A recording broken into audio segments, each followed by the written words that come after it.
ധ്രുവ നക്ഷത്രത്തിൻ്റെ സമയത്താണ് ഞാനും സാറയും തമ്മിൽ കൂടുതൽ അടുത്തത് നിന്നോട് പറഞ്ഞല്ലോ. അത് അത്യാവശ്യം വിജയിച്ചൊരു ചിത്രവുമായിരുന്നു. അതെ, ശരിയാണ്.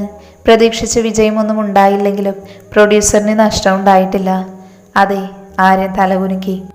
ധ്രുവ നക്ഷത്രം നിന്റെ കരിയർ ഗ്രാഫിൽ വലിയ ചലനമൊന്നും ഉണ്ടായില്ല എന്നുള്ളതാണ് സത്യം. നിനക്ക് ഗുണമോ ദോഷമോ അതുകൊണ്ടുണ്ടായില്ല. പക്ഷെ അതിനുശേഷം സിൽവർ സ്ട്രീം പ്രൊഡ്യൂസർ ബാനറിൽ വന്ന നിന്റെ 2 പടങ്ങൾ പ്രേമതീരവും ആകാശഗോപുരവും 8 നിലയിൽ പൊട്ടി. പിന്നെ തെലുങ്കിൽ ഫേമസ് ഡയറക്ടർ ദേവരത്നം നിന്റെ വെച്ച് ആദ്യമായി ചെയ്ത പടവും ഒരു പരാജയമായിരുന്നു. അത്രയും ആയപ്പോഴാണ് ഒന്ന് മാറ്റിപ്പിടിക്കാമെന്ന് വിചാരിച്ച് ചിരിയോ ചിരി എന്ന കോമഡി പടം നീ ചെയ്തത്. പക്ഷെ അതും ദയനീയമായി പരാജയപ്പെട്ടു. ആര്യൻ പറയുന്നതെല്ലാം രുദ്രൻ നിശബ്ദനായി കേട്ടു. പരാജയത്തിൻ്റെ ആ ദിനങ്ങൾ അവൻ്റെ ഓർമ്മയിലൂടെ കടന്നു വന്നു. ഇങ്ങനെ തുടർച്ചയായി 3-4 ചിത്രങ്ങൾ പരാജയപ്പെട്ടപ്പോഴേക്കും ഇൻഡസ്ട്രി നിന്നെ കൈയൊഴിഞ്ഞതുപോലെയായി. അഭിനയിക്കാൻ അറിയാത്ത നടനെന്നും ഭാഗ്യമില്ലാത്തവനെന്നും പുലി പോലെ വന്നവൻ എലി പോലെ പായെന്നും ഒക്കെ നിന്നെ കളിയാക്കി സോഷ്യൽ മീഡിയയിൽ ട്രോളുകൾ നിറഞ്ഞു. നിന്റെ പരാജയങ്ങൾ കിരീടം നഷ്ടപ്പെട്ട രാജകുമാരൻ, തകർന്നടിഞ്ഞ സൂപ്പർ സ്റ്റാർ എന്നൊക്കെയുള്ള ടാഗ് ലൈനിൽ മാധ്യമങ്ങൾ ആഘോഷമാക്കി. നീയും അപ്പോഴേക്കും അമ്പെ തകർന്നിരുന്നു. നീ ഡേറ്റ് നൽകിയിരുന്ന 1-2 ചിത്രങ്ങളിൽ നിന്ന് ഡയറക്ടേഴ്സ് നിന്നെ ഒഴിവാക്കി.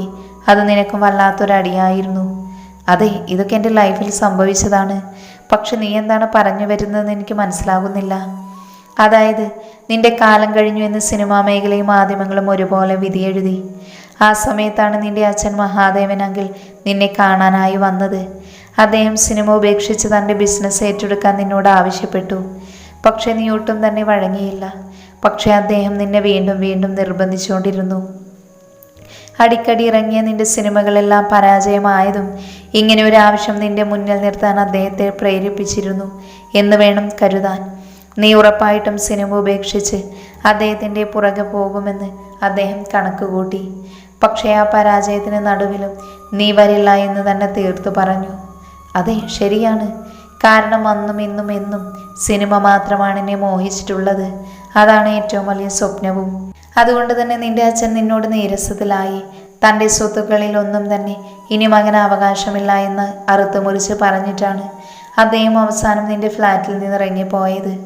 രുദ്രൻ ആ ദിവസം ഓർത്തെടുത്തു. ചിരിയോ ചിരി എന്ന സിനിമ പരാജയപ്പെട്ടതിൻ്റെ തുടർച്ചയായി താൻ മുൻകൂറായി ഡേറ്റ് കൊടുത്തിരുന്ന പ്രണയം എന്ന സിനിമയിൽ നിന്ന് തന്നെ ഒഴിവാക്കിയിരുന്നു. ഡയറക്ടർ ഹരിദാസിനെ വിളിച്ചപ്പോൾ അയാൾ ഫോണ് പോലും എടുത്തില്ല. വീണ്ടും വീണ്ടും വിളിച്ചപ്പോഴും അതുതന്നെ അവസ്ഥ. പിന്നെ കോഴിക്കോട് കാപ്പാട് ബീച്ചിൽ ആ സിനിമയുടെ ഷൂട്ടിംഗ് തുടങ്ങുന്നതായി ന്യൂസിൽ കണ്ടു. ടെൻഷൻ നിറഞ്ഞ മനസ്സുമായി താൻ അങ്ങോട്ട് ഉടൻ പുറപ്പെട്ടു. അവിടെ ചെന്നപ്പോൾ രോഹിത് എന്ന യുവനടനെ വെച്ച് അവർ ഷൂട്ട് തുടങ്ങിയിരുന്നു. തന്നെ കണ്ടപ്പോൾ ഹരിദാസ് ആകെ വിളറിപ്പോയി. സങ്കടവും ദേഷ്യവും സഹിക്കാനാവാതെ താൻ അയാളെ ചോദ്യം ചെയ്തു. തന്നെ വെച്ച് സിനിമ ചെയ്ത നഷ്ടം വരുമോ എന്ന് പ്രൊഡ്യൂസർ ഭയക്കുന്നുണ്ടെന്ന് അയാൾ പറഞ്ഞു. തനിക്കൊന്നും തിരിച്ചു പറയാനുണ്ടായിരുന്നില്ല. ആകെ തളർന്ന ദിവസങ്ങളായിരുന്നു അത്. ആ രാത്രിയാണ് അച്ഛൻ തൻ്റെ ഫ്ലാറ്റിലേക്ക് തന്നെ കാണാനായി വന്നത്. സിനിമാ മോഹം ഉപേക്ഷിച്ച് കൂടെ ചെല്ലാനും തൻ്റെ ബിസിനസ് ഏറ്റെടുക്കാനും അച്ഛൻ നിർബന്ധിച്ചു. പക്ഷേ ഒരു പരാജിതനായി തലകുനിച്ച് അച്ഛൻ്റെ പുറകെ പോകാൻ തനിക്ക് താല്പര്യമുണ്ടായിരുന്നില്ല. കാരണം സിനിമയായിരുന്നു താനെന്നും പ്രണയിച്ചിരുന്നത്. ബാക്കിയെല്ലാം അതിന് താഴെയായിരുന്നു. ആ സമയത്ത് സാറ നിന്നോട് എങ്ങനെയാണ് പെരുമാറിയതെന്ന് നീ ഒന്ന് ഓർക്കുന്നുണ്ടോ? ആര്യൻ്റെ ചോദ്യം രുദ്രനെ ചിന്തയിൽ നിന്നുണർത്തിയിരുന്നു. നിന്റെ പടങ്ങളെല്ലാം പരാജയപ്പെട്ടിരുന്ന ആ കാലത്താണ് ഞാനും സാറയും കൂടുതൽ അടുത്തത്. ആദ്യം ഞാനാണ് അവളോട് താല്പര്യം കാണിച്ചതെങ്കിലും പിന്നീട് അവൾ എന്നെ തേടി വരികയായിരുന്നു. ആ സമയങ്ങളിൽ അവൾ എന്നെ നന്നായി പ്രലോഭിപ്പിച്ചിരുന്നു. പ്രിയയെ പോലും മറന്നുകൊണ്ട് ഞാൻ അവളുടെ കൂടെ സമയം ചിലവഴിച്ചു. അവൾ ചോദിക്കുന്നതെന്തും ഞാൻ പ്രതിഫലമായി കൊടുത്തിരുന്നത് കൊണ്ടാവാം അവൾ എൻ്റെ കൂടെ തന്നെ ഉണ്ടായിരുന്നു. നിന്നെക്കുറിച്ച് സാർ എപ്പോഴും പരാതി പറഞ്ഞിരുന്നു. നിന്റെ കഴിവുകേട് കൊണ്ടാണ് ഇതെല്ലാം സംഭവിച്ചതെന്നും നീ ഇനി ഇതിൽ നിന്ന് തലയൂരാൻ സാധിക്കില്ലെന്നും അവൾ എന്നോട് ഉറപ്പിച്ചു പറഞ്ഞു. രുദ്രൻ്റെ മനസ്സ് വീണ്ടും ചിന്തകളിലേക്ക് പോയി. ശരിയാണ്, ആ സമയങ്ങളിൽ താനൊരു ആശ്വാസത്തിനു വേണ്ടി സാറയിലേക്കാണ് ചാഞ്ഞിരുന്നത്. പക്ഷെ അവൾ വളരെ താല്പര്യരഹിതയാണ് തന്നോട് പെരുമാറിയത്. അടിക്കടി തൻ്റെ ഫ്ലാറ്റിലേക്ക് വന്നിരുന്ന അവൾ പിന്നെ വരവ് കുറച്ചു. കാരണം ചോദിക്കുമ്പോൾ തിരക്കാണെന്ന് പറഞ്ഞു. അല്ലെങ്കിൽ അച്ഛൻ അവളെ തടയുന്നു എന്ന് പറഞ്ഞു. പക്ഷേ മുമ്പെങ്ങും ഇല്ലാത്ത വിധം അവൾ തന്നെ ഒഴിവാക്കുകയായിരുന്നു. താൻ മനസ്സിലെ ഭാരമൊന്ന് ഇറക്കി വെക്കാൻ വേണ്ടി അവളെ കാണണമെന്ന് ആവശ്യപ്പെടുമ്പോഴൊക്കെ അവൾ ഓരോരോ എക്സ്ക്യൂസ് പറഞ്ഞൊഴിഞ്ഞു മാറി. അപ്പോൾ ഇതായിരുന്നു അവളുടെ യഥാർത്ഥ മുഖം. രുദ്രൻ പകയോടെ പല്ലുകടിച്ചമർത്തി പിന്നെ വീണ്ടും ആര്യനിലേക്ക് ശ്രദ്ധ കൊടുത്തു.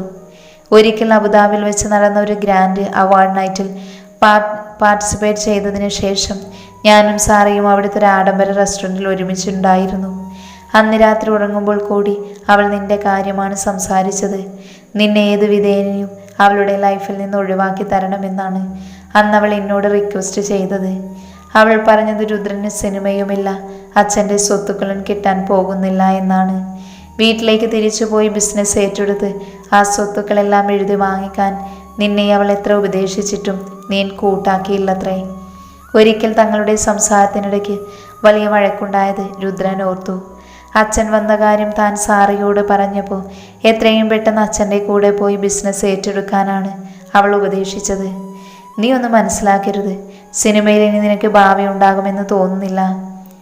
നമുക്ക് ജീവിക്കണ്ടേ? നിന്റെ അച്ഛൻ്റെ കണക്കില്ലാത്ത സ്വത്തുക്കൾ അങ്ങനെ വിട്ടുകളയാനാണോ നീ തീരുമാനിച്ചിരിക്കുന്നത്? എനിക്കെൻ്റെ അച്ഛൻ്റെ സ്വത്തുക്കളോട് ആഗ്രഹമില്ല സാറ. സിനിമ വിട്ട എനിക്ക് പ്രാണൻ പോകുന്നത് പോലെയാണ്. ദയവ് ചെയ്ത് നീ എന്നെ മനസ്സിലാക്കണം. അന്ന് പക്ഷെ സാറ പിണങ്ങി സ്ഥലം വിട്ടത് രുദ്രൻ ഓർത്തു. അവൻ്റെ നെഞ്ചിൽ അടക്കാനാവാത്തൊരു വേദന കൊളുത്തി വലിച്ചു. എത്ര സുന്ദരമായി അവൾ തന്നെ ചതിക്കുകയായിരുന്നു. തൻ്റെ നല്ല കാലത്ത് പോലും ആര്യനുമായി കിടക്ക പങ്കിട്ടവളാണവൾ. ആര്യൻ പറഞ്ഞത് വെച്ച് നോക്കുമ്പോൾ അവൾക്ക് ഇനിയുമേറെ ബന്ധങ്ങൾ ഉണ്ടാവാം. എന്നിട്ട് ബാക്കി പറയ്, രുദ്രൻ ആജ്ഞാപിച്ചു. ഞാൻ എന്താണ് ചെയ്യേണ്ടതെന്ന് സാറയോട് ചോദിച്ചു. സിനിമയെല്ലാം 8 നിലയിൽ പൊട്ടി നീയാകെ വശം കെട്ടിരിക്കുകയാണെന്ന് സാറ് പറഞ്ഞു. ഇനി എന്തെങ്കിലും സഹായിക്കാനാവാത്തൊരു നാണക്കേട് കൂടി നിനക്കുണ്ടാക്കി വെക്കണമെന്നും മനസ്സിൽ മടുത്ത ഈ ഇൻഡസ്ട്രിയിൽ നിന്ന് തന്നെ നീ എങ്ങോട്ടെങ്കിലും പോകണം, അതായിരുന്നു അവളുടെ ആവശ്യം. അതിനവൾ തന്നെ ഒരു ഐഡിയയും പറഞ്ഞു. എന്തൈഡിയ? രുദ്രൻ്റെ കണ്ണുകൾ കുറുകി.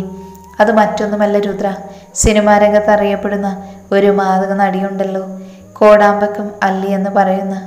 യെസ്, എനിക്കറിയാം. അവർ സ്വന്തം ഇഷ്ടത്തിന് നടൻ വിശാലിൻ്റെ കൂടെ പോയിട്ട് പീഡിപ്പിച്ചെന്ന് പറഞ്ഞ് അയാൾക്കെതിരെ കേസ് കൊടുത്തതല്ലേ? അതോടെ വിശാലിന് ഇൻഡസ്ട്രിയിലുണ്ടായിരുന്ന സപ്പോർട്ട് കുറഞ്ഞു. യെസ്, അവർക്ക് നല്ല പ്രതിഫലം കൊടുത്ത് നിന്റെ മുറിയിലാക്കിയിട്ട് നിങ്ങളെ നാണം കെടുത്താനായിരുന്നു സാറയുടെ പ്ലാന്. ഞാൻ അവൾ പറഞ്ഞത് നടപ്പിലാക്കാൻ വേണ്ടിയാണ് കൊടിസുനിയെ സമീപിച്ചത്. കൊടിസുനിക്ക് അല്ലിയെ നല്ല പരിചയമാണ്. പക്ഷേ അതിനിടയ്ക്ക് എല്ലാ കണക്കൂട്ടലുകളും തെറ്റിച്ചുകൊണ്ട് ആ കുട്ടി നിദ്ര നിന്റെ മുറിയിൽ വന്ന് പെട്ടത്. അതോടെ ഒരു വലിയ അപമാനത്തിൽ നിന്ന് നീ രക്ഷപ്പെടുകയായിരുന്നു. ആര്യൻ പറഞ്ഞത് കേട്ട് രുദ്രന് വേദന തോന്നി. നിദ്രയുടെ കണ്ണീരണിഞ്ഞ മുഖം അവനെ വല്ലാതെ വേദനിപ്പിച്ചു. പാവം, ആ നിരപരാധിയായ പെൺകുട്ടിയെ താൻ എത്രമാത്രമാണ് ഇതിൻ്റെ പേരിൽ തേജോവധം ചെയ്തത്.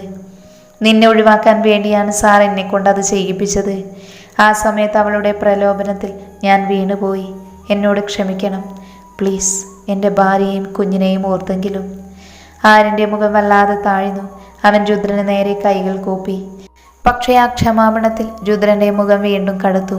കേട്ടതെന്ന് വിശ്വസിക്കാനാവാതെ അവൻ തകർന്നു പോയിരുന്നു. ശരി, പിന്നെ എന്തിനാണ് നീ എന്നെ നിന്റെ അച്ഛൻ്റെ സഹായത്തോടെ രക്ഷിച്ചത്? അതും സാറ് പറഞ്ഞ ഐഡിയ ആയിരുന്നു. നിനക്ക് യാതൊരു സംശയവും തോന്നാതിരിക്കാൻ. മനസ്സിലായില്ല? രുദ്രൻ്റെ നെറ്റി ചുളിഞ്ഞു. കാരണം ഈ ഇഷ്യൂസ് കേസായ നീ അതിൻ്റെ പുറകെ പോകുമെന്ന് ഞങ്ങൾ ഇരുവരും പേടിച്ചു. അന്വേഷണം വന്നാൽ നീ ഞങ്ങൾക്കെതിരെ എന്തെങ്കിലും തെളിവുകൾ കണ്ടെത്തിയാലോ? അതുകൊണ്ട് ഞങ്ങൾ നിന്റെ കൂടെ നിൽക്കുന്നതായി നിനക്ക് തോന്നാൻ വേണ്ടിയാണ് അങ്ങനെ ചെയ്തത്. ഓ, പണ്ട് യുദ്ധരംഗത്ത് ശല്യ കണ്ണനോട് ചെയ്തതുപോലെ കൂടെ നിന്ന് നല്ല സുന്ദരമായി കൊല്ലിക്കുക. കൊള്ളാം, നിന്നെപ്പോലൊരു സുഹൃത്തിനെ കിട്ടിയത് എനിക്ക് അഭിമാനിക്കാം. അത്രയ്ക്ക് നല്ല മനസ്സാണ് നിനക്ക്. രുദ്രൻ്റെ പരിഹാസം കേട്ട് ആര്യൻ്റെ മുഖം കുനിഞ്ഞു. ശരി, ഇനി അടുത്ത ചോദ്യം. സാർ എന്നെ ഒഴിവാക്കാൻ ആഗ്രഹിച്ച് നീ പറയുന്നു. പിന്നെ ഇപ്പോൾ അവൾ എനിക്ക് വേണ്ടി വാശി പിടിക്കുന്നത് എന്തിനാണ്? പ്രത്യേകിച്ച് ഞങ്ങളുടെ വിവാഹശേഷം എനിക്ക് നിദ്രയോട് തോന്നിയ സ്നേഹം ഞാൻ അവളോട് തുറന്നു പറഞ്ഞതാണ്. പക്ഷെ അവൾ ഒഴിഞ്ഞു പോകാൻ കൂട്ടാക്കിയില്ല. എന്നെയും നിദ്രയെയും അവൾ പിരിക്കുക തന്നെ ചെയ്തു. അത് എന്ത് തരം മാനസികാവസ്ഥയാണ്? അത് ഞാൻ പറയാം. ആര്യൻ ദീർഘമായൊന്ന് നിശ്വസിച്ചു. സാറ് നിന്നെ വിട്ടു പോകാതിരിക്കുന്നത് വ്യക്തമായ കാരണമുണ്ട് രുദ്ര. ആ കാരണം എന്താണെന്ന് പറയ്. രുദ്രൻ അക്ഷമനായി. അത് പിന്നെ നിന്നെയും ആ കുട്ടിയെയും ഹോട്ടലിൽ നിന്ന് പിടിച്ചില്ലേ? അതിനുശേഷം നിന്റെ അച്ഛൻ അവിടെ വന്നു, ശരിയല്ലേ? അദ്ദേഹം ആ നിമിഷത്തിൽ നിന്നെ ശകാരിച്ചെങ്കിലും പിന്നീട് സകലതും ഉപേക്ഷിച്ച് ചെല്ലാൻ നിന്നെ പ്രേരിപ്പിച്ചിരുന്നു. അതെ, സത്യമാണ്. ആ ഇടക്കാണ് നീ ആ പുതിയ ഡയറക്ടർ അർജുൻ ലാലുമായി ഒരു സിനിമയുടെ കരാറിൽ ഏർപ്പെട്ടത്.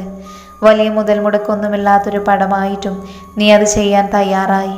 നിന്റെ അപ്പോഴത്തെ അവസ്ഥ അതായിരുന്നു. മുൻനിര ഡയറക്ടർമാരാരും തന്നെ നിന്നെ വെച്ച് സിനിമ ചെയ്യാൻ തയ്യാറല്ലായിരുന്നു. മാത്രമല്ല ആ കഥ കേട്ടിട്ട് നിനക്ക് ഒരുപാട് ഇഷ്ടാവുകയും ചെയ്തിരുന്നു. രുദ്രൻ ആകാംക്ഷയോടെ ആര്യൻ്റെ മുഖത്തേക്ക് നോക്കി. പിന്നീട് കുറച്ച് നാളുകൾക്കുള്ളിൽ സ്ഥിതിഗതികൾ മാറി മറിഞ്ഞു. നിദ്രയുമായി നിന്റെ വിവാഹം ഉറപ്പിക്കാൻ നിന്റെ അച്ഛനും അമ്മയും കൂടി തീരുമാനിച്ചു. നിദ്രയെ വിവാഹം കഴിക്കാൻ നിന്ന് സാറ ഏറെ പ്രേരിപ്പിക്കുകയും ചെയ്തു. അതിൻ്റെ കാരണം എന്താണെന്ന് വ്യക്തമായി ഞാൻ നിന്നോട് പറയാം. വിവാഹശേഷം അച്ഛനും അമ്മയും പറഞ്ഞതനുസരിച്ചതിൻ്റെ പേരിൽ മഹാദേവൻ അങ്കിൾ നിനക്ക് അദ്ദേഹത്തിൻ്റെ സ്വത്തുക്കൾ എഴുതി തരുമെന്ന് സാറ കണക്കുകൂട്ടിയിരുന്നു.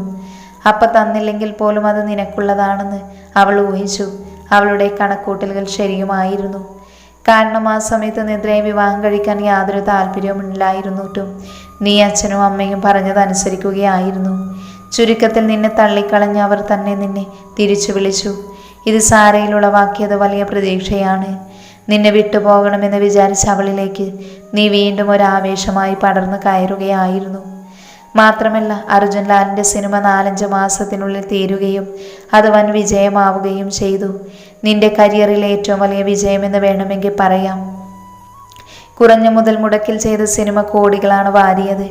മാധ്യമങ്ങളും സിനിമാ രംഗവും ഒരുപോലെ നിന്നെ പുകഴ്ത്തി. സോഷ്യൽ മീഡിയകളിൽ ആ സിനിമയെ ഗാനങ്ങളും സീനുകളും റീലുകളായും മറ്റും നിറഞ്ഞു.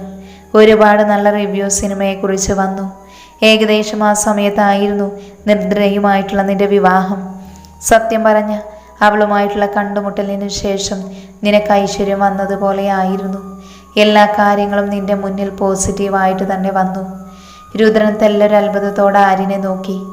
ശരിയാണ്, ആ ഹോട്ടലിൽ വെച്ച് താൻ നിദ്രയെ ആകസ്മികമായി കണ്ടുമുട്ടി. അതിനുശേഷം തൻ്റെ കരിയറിൽ തനിക്ക് ഉയർച്ച മാത്രമേ ഉണ്ടായിട്ടുള്ളൂ. അർജുൻ ലാൽ ചെയ്ത സിനിമ വമ്പൻ ഹിറ്റായിരുന്നു. അതിനുശേഷം എത്രമാത്രം സിനിമകളാണ് തൻ്റെ കയ്യിൽ വന്ന് പെട്ടത്. വമ്പൻ ഡയറക്ടേഴ്സ് പോലും തൻ്റെ ഡേറ്റിനായി കാത്തു നിൽക്കുകയായിരുന്നു. ഒരു പരാജയം വന്നപ്പോൾ തന്നെ താഴ്ത്തിയവരെല്ലാം തൻ്റെ മുന്നിൽ ഓച്ചാനിച്ചു നിൽക്കുന്നു. ഒന്നോർത്താൽ ഇതെല്ലാം ആ പാവം പെണ്ണിൻ്റെ ഐശ്വര്യമായിരുന്നു. പക്ഷേ ഇതിനൊക്കെ പകരം താൻ എന്താണ് അവൾക്ക് തിരിച്ചു കൊടുത്തത്? രുദ്രൻ കുറ്റബോധത്തിൽ പിടഞ്ഞു. ആര്യൻ തുടർന്നു. എല്ലാം താൻ വിചാരിച്ചതുപോലെ വന്നു എന്ന് കണ്ടപ്പോൾ സാരക്ക് നിന്നെ വേണമെന്നായി. ഇത്രയും സമ്പന്നനായി നിന്നെ വിട്ടുകളയേണ്ട കാര്യം അവൾക്കില്ലല്ലോ. ആര്യൻ പറഞ്ഞു നിർത്തിയപ്പോൾ രുദ്രൻ്റെ കണ്ണുകൾ നിറഞ്ഞിരുന്നു. അവൻ തന്നെ മാത്രം വിചാരിച്ച് ജീവിക്കുന്നവളെക്കുറിച്ച് തന്നെ ഓർത്തു. താൻ എത്ര വലിയ ക്രൂരതയാണ് അവളോട് കാണിച്ചത്. ഇതിനൊക്കെ എങ്ങനെയാണ് അവളോട് പ്രായശ്ചിത്തം ചെയ്യുക? ഇതൊക്കെയാണ് രുദ്ര നിന്റെ ജീവിതത്തിൽ നടന്നത്. ഞാൻ വീണ്ടും നിന്നോട് മാപ്പ് ചോദിക്കുന്നു. വലിയ തെറ്റാണ് ഞാൻ ചെയ്തത്. എങ്കിലും കഴിയുമെങ്കിൽ എന്നോട് പൊറുക്കണം. രുദ്രൻ പെട്ടെന്നാണ് ആര്യൻ്റെ കഴുത്തിന് കുത്തിപ്പിടിച്ചത്. നീയൊക്കെ തെറ്റ് ചെയ്തത് എന്നോട് മാത്രമല്ല, ഒരു പാവം പെൺകുട്ടിയോട് കൂടിയാണ്. ഒന്നും അറിയാത്ത ഞാനും കൂടി അവളുടെ ജീവിതം ചവിട്ടി മെതിക്കാൻ കൂട്ടുനിന്നു. ഇത്രയും നാൾ സുഹൃത്തിനെ പോലെ നടന്നിട്ട് എങ്ങനെ നിനക്ക് എന്നോട് ഇതെല്ലാം ചെയ്യാൻ തോന്നി? രുദ്രൻ്റെ ശബ്ദമിടറി. എനിക്ക് എന്നോട് തന്നെ വെറുപ്പ് തോന്നുന്നു. നിന്നെ പോലൊരുത്തനെയാണല്ലോ കൂടെ കൊണ്ട് നടന്നത് എന്ന് ഓർത്തിട്ട്. ഇനി നിന്നെൻ്റെ കൺമുന്നിൽ കാണരുത്. ഇല്ല രുദ്ര, ഞാനിനി നിന്റെ മുന്നിൽ വരില്ല. എൻ്റെ നിഴൽ പോലും നിന്റെ മുന്നിൽ വീഴില്ല. ഒരു കാര്യം കൂടെയുണ്ട് ആര്യ, നീ എന്നോട് ഇത്രയും തുറന്ന് പറഞ്ഞത് ഒരിക്കലും ആ സാറെന്ന് പറയുന്നവൾ അറിയരുത്. ഈ വാക്ക് തെറ്റിക്കാനാണ് ഭാവമെങ്കിൽ നീ എവിടെയാണോ അവിടെ വന്ന് നിന്നെ ഞാൻ തീർക്കും. അഥവാ നീ കാണിക്കുന്ന കുറ്റബോധത്തിന് എന്തെങ്കിലും ഒരു ആത്മാർത്ഥത ഉണ്ടെങ്കിൽ ഞാൻ ഈ പറഞ്ഞ കാര്യം നീ അനുസരിക്കണം. ഇതൊക്കെ സാറെ അറിയാതെ പിന്നെ ഞാൻ വിചാരിച്ചത് നീ ഇപ്പോൾ തന്നെ ഇതൊക്കെ അവളോട് പോയി ചോദിക്കുമെന്നാണ്. ആര്യൻ തെല്ലൊരമ്പരപ്പോടെ രുദ്രനെ നോക്കി.